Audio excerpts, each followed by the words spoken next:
If feeling used and victimized is a common experience for you, it means that you aren't setting boundaries and limits for yourself that you're willing to honor.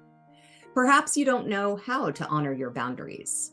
You may be afraid of how other people will respond to them, or you may even be afraid to enforce them because you haven't considered what the consequences would be. You may not know how to determine appropriate consequences or how to communicate your limits with others. You may cave in to pressure or fear and decide it's not worth it.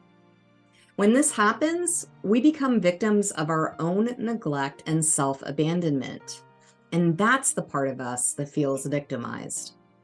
To recover from the pattern of victimization, we get into the practice of bringing our attention back to the self, managing the self, leading the self, directing the self, protecting the self, advocating for the self, and nurturing the self. Learning how to set boundaries, communicate them, and enforce them is critical to changing the victimization pattern.